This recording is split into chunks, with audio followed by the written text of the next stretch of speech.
City of Stevens Point Redevelopment Authority meeting, recorded October 19, 2021.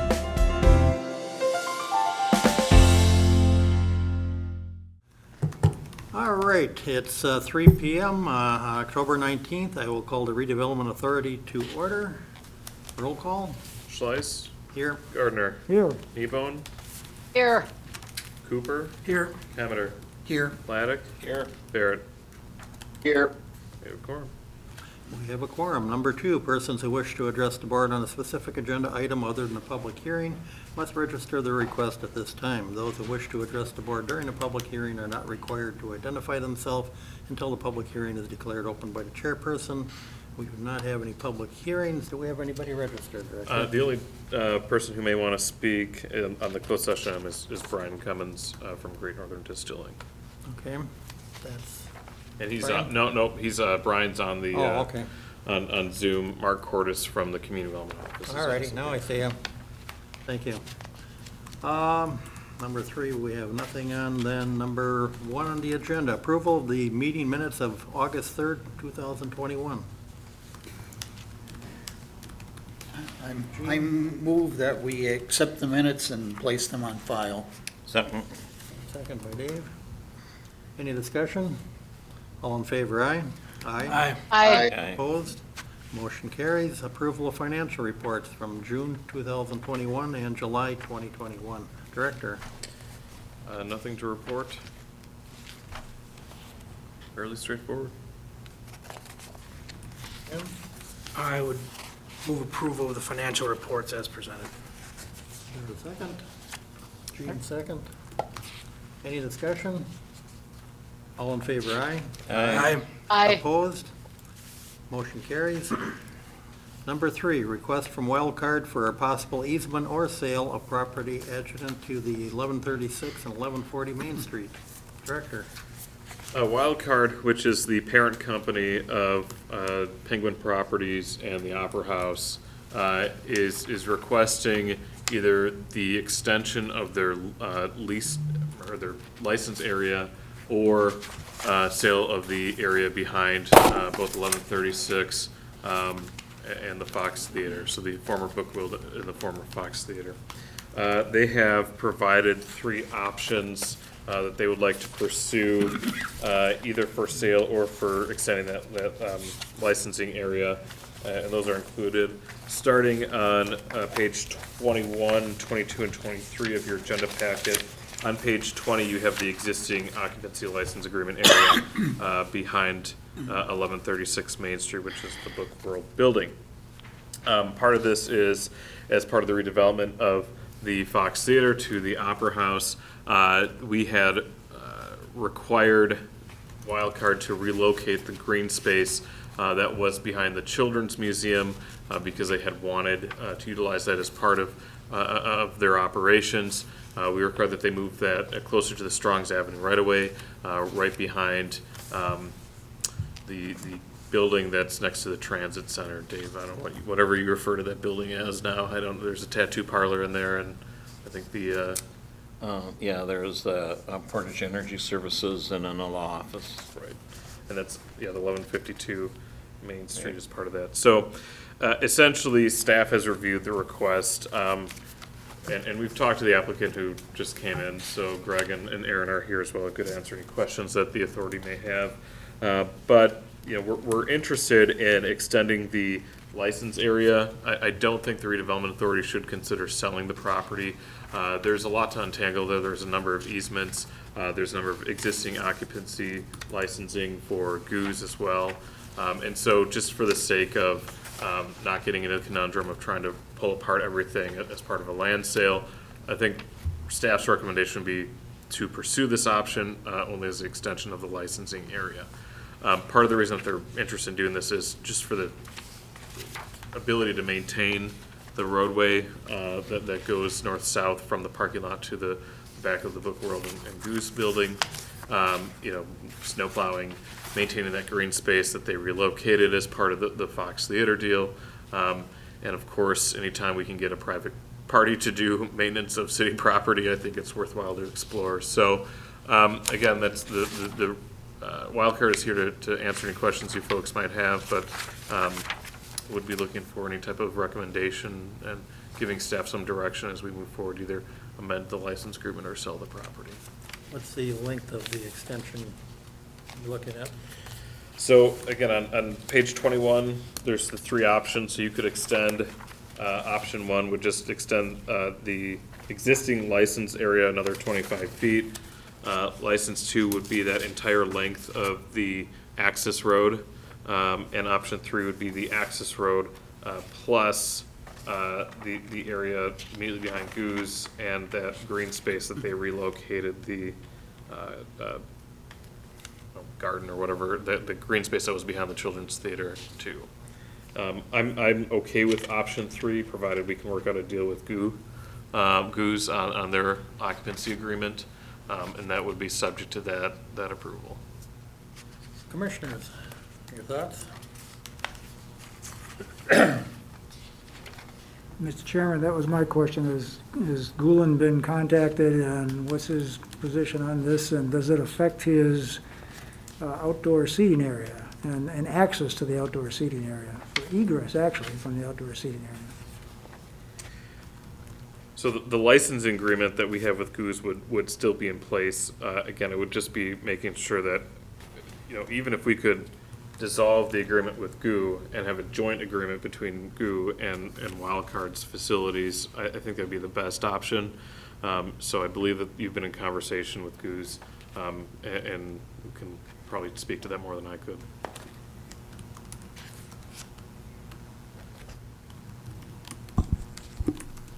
We've had very preliminary discussions with him, but the base idea is to see if the authority was even interested in option three whatsoever, and then we would discuss with him further as to how to move forward.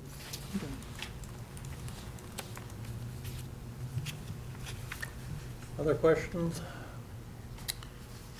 What's the advantage for Wildcard with doing option three? Is it because you want to get from the parking lot at the old Chapco? Is that? Well, the advantage is Wildcard now would maintain that area, maintain the green space that was relocated. They would Okay. plow that access point. Right. Currently, the redevelopment authority pays a private company to plow that access point and the parking lot. Okay. And there's been, I think, some ongoing issues with people parking in the access point that shouldn't be parking there. This gives some authority to Wildcard to, ticket tow, as opposed to us sending the PT out to do that. Okay. And maintaining this as open as possible. Part of the reason that it exists is for ingress egress, but also for fire access. Sharon? There's obvious, on option three, there's that area by the curved portion of the roadway that's not included in this agreement. Is there a reason why it's not included? That's part of the Strongs Avenue right-of-way. So we could extend that to include that. In fact, that's probably what I would recommend that we consider doing, because that green space that was behind the Children's Museum is relocated and takes up quite a bit of that Yeah. adjacent to the right-of-way. That'd be my guess, so it seems logical to just include it all. The same thing, what's behind 1216 Main Street there? There's a obvious area that's not included in this agreement. It's all city property. Right. I understand that, but this was all city property, so. Right, so it would be, part of the reason I think Wildcard included that is for maintenance of the sidewalk from Strongs Avenue to that access road. But what we need to be careful of is there's a garbage corral there, and there's other agreements that are already in place for the garbage corral for, maintenance and whatever else. So I think that's part of the reason it wasn't dropped down further. Okay. Whether or not, if you're interested in expanding that, I'm certain, there's Wildcard's open to that conversation Well, as you well. get into your point is that if somebody's gonna maintain it, why would the city maintain just a small portion of it? Why not do all of it? Right. And then, you just, one person takes care of it. Respecting the licenses and the easements and the agreements and all the other things that are in place. That was, we maintain that pretty minimally. Well, no doubt. I think we mow it twice a year, Yeah, when no Parks doubt. gets an opportunity to do it. And I would expect you would probably do the same thing twice a year, but it's not the kind of thing that, it's just a little piece of nothing that's left behind. We've actually been maintaining it for about every 2 weeks for the last month and a half. There you go. I'm sure the city appreciates it. The neighbors do for sure. So including that is something we can definitely Well, do. it's something to talk about. So what type of action would you like from us? We don't need any formal action, but if this is the direction the authority would like to go, I'll work with Greg and we'll renegotiate the existing license area and maybe get Goose to drop theirs and do a joint agreement between the Bring it three back? bodies and bring Pretty much a it back. consensus? Okay. We're good there. Number 4, Neighbor Helping Neighbor Grant Program Updates and Modifications. Director. Thank you. So Mark Cordes is here to talk on this, but a brief overview is the city has the Neighbor Helping Neighbor Program Grant. It's been utilized in the past. Part of the reason that it's not had as much utilization from staff's perspective is it's pretty limited. We essentially provide a $1,000 grant, and that only covers material, not labor. Obviously, with the increases of construction materials, that $1,000 grant doesn't go nearly as far as it did a few years ago when the program was implemented. But also, just in general, having the conversation with some of our grantees, we found that if we could bump that dollar amount to either $2,500 or $5,000, that would go a lot further in the city's ability to better utilize the grant program itself. We have a fair amount of money sitting in that specific account, and it never gets utilized to its fullest potential. I think part of the reason is the cap on the dollar amount that we provide. So I asked Mark a few months ago to start thinking about ways that we can better utilize this program, and he came up with really 3 options that 4 options that the Redevelopment Authority could consider. First would be that we kept all the existing criteria in place and simply increase the maximum award, either $2,500 or $5,000. The second option would be to keep all the criteria the same, increase the maximum award to $2,500, and offer the ability to equally match the all dollars spent on materials by the applicant. And that would go over the $2,500 up to $5,000, and then the $2,500 would be a dollar for dollar match from the applicant. Or the third option would be keep all the criteria. So when I say criteria, it's the criteria to qualify for this specific program the same. Increase the maximum award amount to $2,500 and include both materials and labor as part of that. So Mark is here and can answer any other questions. Mark administers the program on behalf of the city, but we do see a value in at least increasing the dollar amount as part of the program. Commissioner, has your thoughts? Don't agree with that.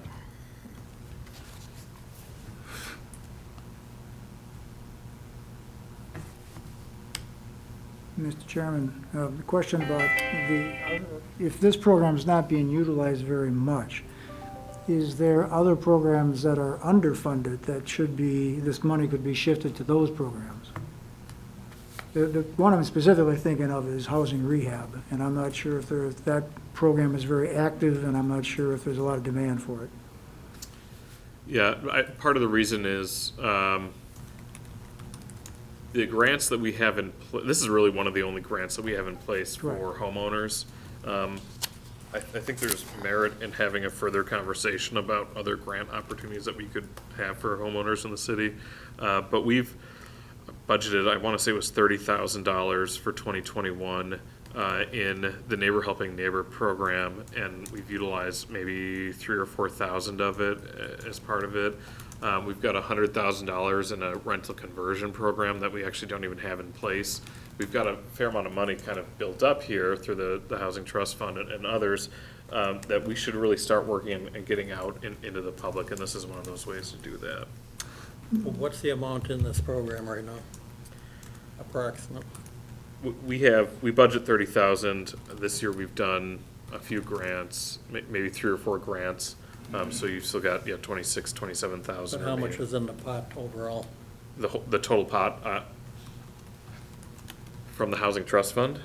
Right, that's what I'm looking, if you go to 2,500 or 5,000, how much are we reducing the amount of available properties versus 1,000? If you kept the dollar amount at 30,000, you know, you're limiting to whatever that is, five or so, 6 or so awardees if you do the 5,000 total. If they did the max. If they did the max, and if we kept it at 30,000, if we see that this is becoming a really popular program, we could definitely realign some of those budget items. Most notably the housing conversion program, because we don't even have that program in place. So for 2022 or 23, you could increase that dollar amount and take some out of the housing conversion program. So are you looking for two separate motions, one to increase it, or can we do this all at once? I think you could do it all at once. I'll make just a motion depending- that we use option C, keeping the criteria same, and $2,500 for materials only, and then after that, match $2,500 for both materials and labor. Other comments, questions, Gene? I'll second that. Okay, we have a second. We have a motion and a second. Discussion? I have a question.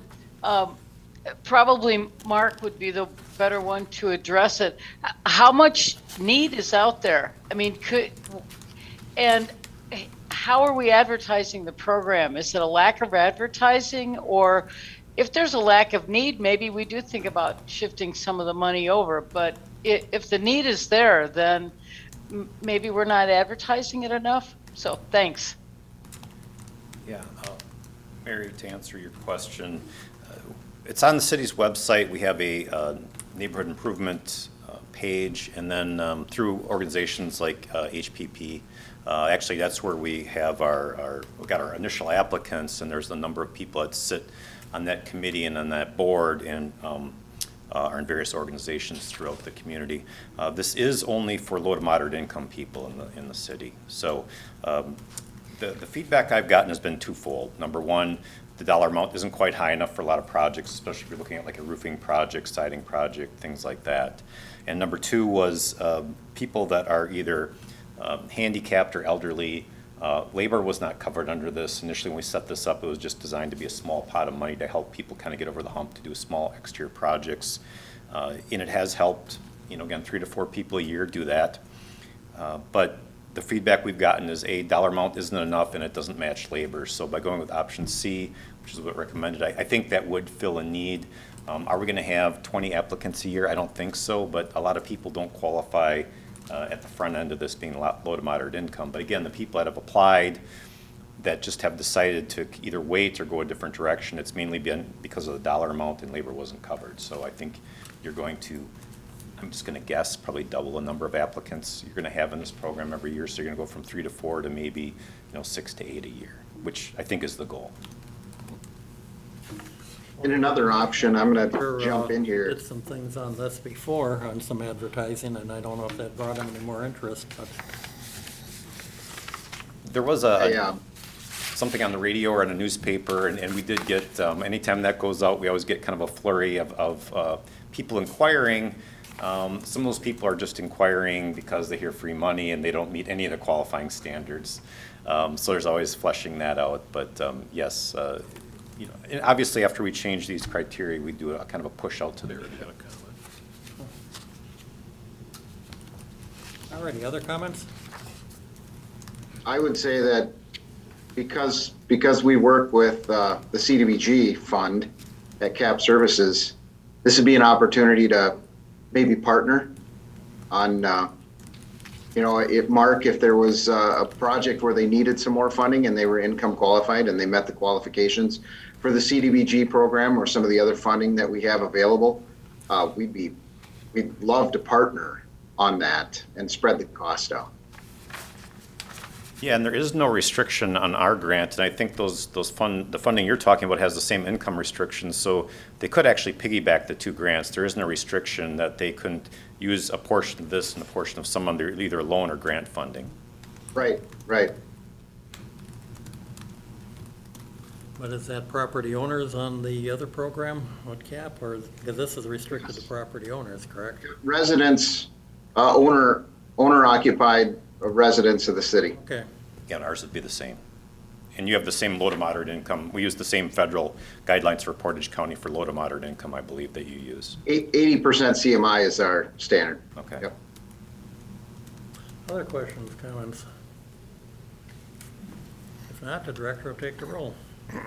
Schleiss, Aye. Gardner, Aye. Kneebone, Aye. Cooper, Aye. Cameter, Aye. Laddick, Aye. Barrett, Aye. 7-0. Motion passes. Number 5, multifamily rental conversion grant program overview. So this is an item that the Redevelopment Authority has been kicking around for a number of years.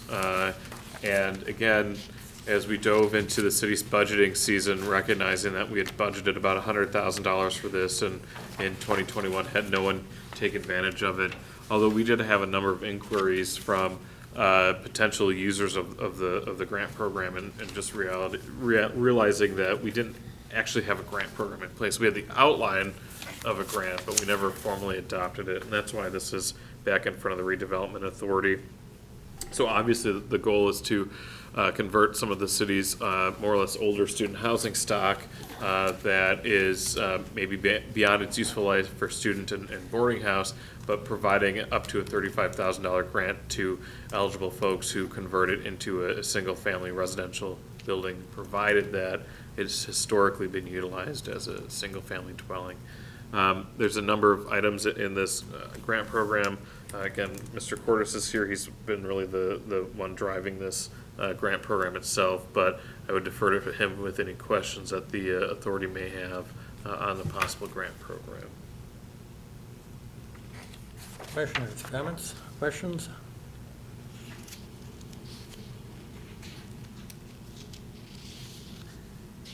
John? Are there income limitations in the proposal?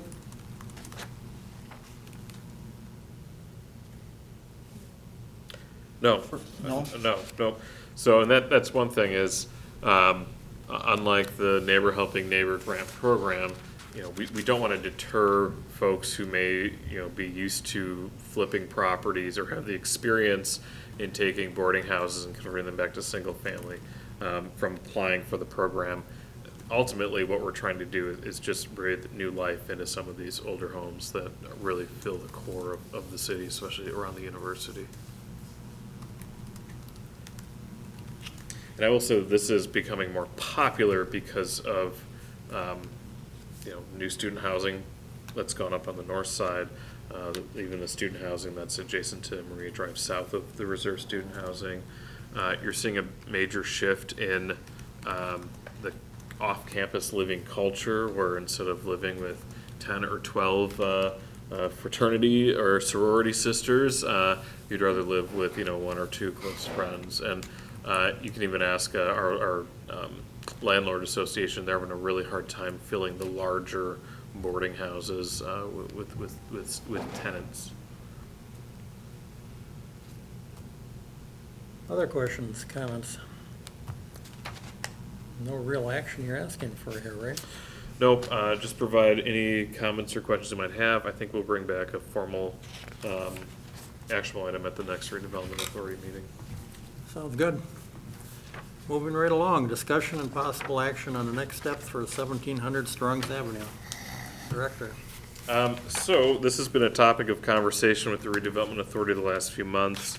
We're in a kind of an interesting predicament right now because several weeks ago, staff was made aware of a compromised sidewalk adjacent to 1700 Strongs on the Brawley Street side. And essentially, we thought it was the water main possibly leaking. We had public utilities come out, they dug up the sidewalk, they dug down and said, yeah, it's not the water main. We think it might be the rainwater that's coming in and eroding underneath the sidewalk. But during that, because we had to meet them there because we had keys to the building, we went into the basement and found that the foundation wall is starting to be in a place of being compromised. There's a fair amount of mold in the basement now. There's a fair amount of sand in the basement from being washed out through the foundation, essentially. So really, the redevelopment authority has a few options. If we're interested in keeping 1700 Strong's, the physical building, we should probably consider looking at doing a repair to the foundation.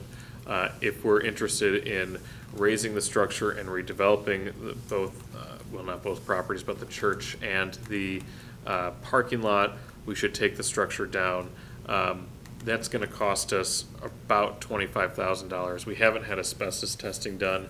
I'm not certain that there's going to be asbestos. It's a pretty old building, so, I mean, I don't suspect there's going to be a lot of it, if any. But there are some things that we've got to consider as a group now that we own the property, whether keeping it or raising it and listing the property for sale makes the most sense for us moving forward. We could list it for sale, put a sign out and call it a day. We could issue another round of requests for proposals, or we could go back to the previous proposer and see if they've got another interest in doing housing at that site. So I'm really looking for direction from the authority, but because of the cost to raise the structure, if we're gonna do so, we may wanna consider issuing a request for bid. Alrighty, my preference would be to tear down the building, of course, take the stained glass windows out if those got any value. I think Tim Seaver could give us some information on that and go out for bids and spread out the area on that. But commissioners, what's your thoughts? Gene? I just wanted to ask, you know, in the search for proposals, because of the COVID situation, followed by, you know, a lot of contractors and stuff were extremely busy, it seems, during the COVID period, working on projects. Would it, you know, would it be better to wait and redo it again in the spring or Right. late winter? Right, You talking demo or you talking No, sale? well, whatever, see if we can get any. Well, when we issued the initial request for proposal, we definitely were running into the issue of, it's, at the time, materials were just too expensive. I mean, 2x4s, I think, were $6 or $7 a pop. And so that definitely caused I think some folks to take pause on whether or not they wanted to pursue rehabbing the structure itself. Now, that being said, we walked, I think, 3 or 4 groups through it, and we ended up just receiving one proposal, and that was to tear the structure down. Most of the comments are the basement scares a lot of people. There's a wood floor that's built over the dirt floor, and as you walk in the basement, you literally fall through about 6 inches as you walk, you know, around in the basement. The mold issue, the foundation issue, I'm not certain there's folks who are willing to take that on, just in general. And I will note the stained glass, although we thought it was real glass, is actually not. It's plastic and stick-on stained glass. Then it's not worth it. How much do we have invested in that property when we bought it from the county? It's 17,000 or something like that? We bought it with the special assessment provisions. I think we've got about 24 or 26,000 into it. Okay. I think we should just list it for sale for that amount, so we'll get even on it, see who bites. I don't know if it was really promoted. I don't know if a realtor would pick that up. It's probably not enough commission for him. That's true. What's the overall structure of that Get inside? it on MLS somehow. The first floor, I mean, when it was being utilized, I would say the first floor of the sanctuary area is in pretty good shape. The wood is really beautiful. It was pretty well maintained. The balcony is okay. Really, the big issue is the basement and the foundation. And I don't know if there's an ability for someone to overcome that issue to rehab the structure. You know, you could also issue a request for deconstruction instead of demolition and bring in a group that will pull all the wood and the windows out and utilize it as they see fit. That's more or less what we did for the Fox Theater. John? Mr. Chairman, I think we've had several groups go through it with going back to the hot yoga and where some people are going to convert it to housing, and a number of people have looked at it, and they've all had the opportunity to make a proposal, and none of them have made a proposal. I think that tells you that for one reason or another, and that even predates COVID. So it tells me that there's not a lot of interest in taking that project on. The one proposal we did have wanted a clean site, and they were going to make it a clean site. they were gonna charge us to tear it down because they were gonna go back for a grant and that sort of thing. So my conclusion from all of this is the site's getting worse. It's an attractive nuisance. We've had opportunity for people to make proposals on it. They've looked at it. They've chosen not to. I think I agree with the chairman that it's about time to do something and do it in the wintertime so it has minimal impact on the neighborhood because the windows will be closed up and that sort of thing. So I think it's time to at least explore the option of finding somebody that may be interested in deconstructing some of it, if there's any wood in there that's salvageable. But I'd be in favor of tearing it down this winter and having it done before springtime where the windows open up again. And then make the site available for marketing, flat and level. And I think you'd probably want to take out the paving, the parking lot that's south of the building at the same time you're taking out the building. I would assume if we're thinking of residential use, because that's gonna have to be taken up at some time too. So I'm not sure if you want to include that or not, but at least that's something that internally staff should think about. But I'd be in favor of taking it down and then marketing it as a residential site. Or make a park out of it. I figure park. Make a Other backyard. thoughts? Is that a motion? Chairman, are you looking for a motion? I would move approval of option two, which is raising the church, list the property for sale, and also exploring, see if we can find somebody that's interested in demolishing the property and maybe salvaging some of the wood, and contacting Portage County Historic Society to see if there's any interest in any salvage of materials there. For that matter, Habitat may be interested in some woodwork or some things like that. I'm not sure if they're into salvaging or not, but looking at some ways of salvaging before demolition. But having it accomplished before, pick a date, June 1. Is there a second? I'll second it. Gene, second. Discussion? Director will take the roll. Slice. Aye. Gardner. Aye. Kneebone. Aye. Cooper. Aye. Kemeter. Aye. Laddick. Aye. Barrett, 7-0. Aye. Motion Oops, passes. sorry. A little Chairman. presumptuous, Mr. Barrett, sorry. Mr. Chairman, just one quick question of staff. Is there any complications with public agency taking down a building of that age and potential historic issues that have to be covered? So it's outside the historic district. Right. It was on, it is part of the state's registry, but it is not considered contributing because the steeple was removed a number of years ago. That when the steeple was removed, it kind of lost its historic value because the steeple had a Gothic style to it, I Okay. guess, and that's what I. So you have a remember. free hand then? Yeah. Okay. Yeah, and we'll make sure, just like we've done with other historic projects, that we do it, consistent, and that if there is an issue with the historic, we'll provide notice to the State Historic Society and provide them the 30 days to provide comment back to us. But in terms of the local historic authority, the Historic Preservation Group, it's actually outside the boundaries of that group's authority. Alrighty, moving right along. Number 7, review and authorize a certified survey map for the property at 1009 and 1013 Second Street. Director. So as part of the redevelopment of 1009, 1013 Second Street, city staff is working with the developer for the Great Northern Distilling site. Part of the not yet to be public development agreement involves the redevelopment authority authorizing the combination and replatting via CSM of that site. So that's before you this afternoon for consideration.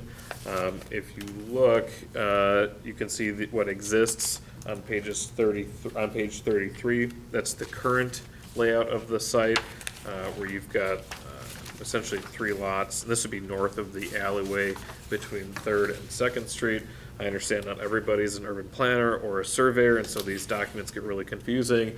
But yeah, page 33 is the existing survey. On page 36 is the proposed survey. You can see that we split the lot into 2 as opposed to having 3 lots. Lot 1 of the certified survey map would be sold to Great Northern for their building as outlined on page 36. They are proposing essentially an extension of the alley north-south along the east property line. We would include a 30-foot ingress easement as part of that as well. So city surveyors put this together. Really no cost to the redevelopment authority to do this, but that was part of the preliminary development agreement. So would need approval to sign the certified survey map from this body. Questions? I just have a question. Does that means that the lot 2 would still exist, would be for sale yet, or? Correct. Lot Yep. 2 would remain for some type of redevelopment. That's correct. Okay. Other questions? Motion? I'll move that we approve or authorize the certified survey map for the property at 1009 and 1013 Second Street. Second. Second. Kneebone will second the motion. We Unless, got a motion unless someone second on already the- had. Here. Day late, dollar short, Mary. Sorry. Any other questions, discussion? Director will take the roll. Schleiss. Aye. Gardner. Aye. Kneebone. Aye. Cooper. Aye. Kemeter. Aye. Laddick. Aye. Barrett. Aye. 7-0. Motion carries. Item 8, enter into closed session pursuant to Wisconsin statutes 19.85, paren 1, paren E, for deliberating or negotiating the purchasing of public properties, investing of public funds, or conducting other specified public business whenever competitive or bargaining reasons require a closed session related to the following: development agreement and tax increment finance district number 10. So I take a motion to move into closed session. Motion for closed session. Motion, Dave second. Who was the, Dave was second or first? Second. First. Cooper was second. Got it. Thank you. Director, take the roll. Schleiss. Aye. Gardner. Aye. Kneebone. Aye. Cooper. Aye. Kemeter. Aye. Laddick. Aye. Barrett. Aye. We are in closed session. Alrighty, number 9, reconvene for possible action on the above referenced closed session item. Commissioners, what is your pleasure? Mr. Chairman, I'd move that the redevelopment authority sell the property to the developer for $1 and other valuable considerations contingent upon approval of the conditions in the developer's agreement and the council approval of the developer's agreement. Motion by Commissioner Gardner, I'll second. second by Commissioner Cooper. Discussion? Director will take the roll. Schleiss. Aye. Gardner. Aye. Kneebone. Aye. Cooper. Aye. Laddick. Aye. Barrett. Aye. 6-0. Motion carries. We are adjourned. Thank you for coming this afternoon.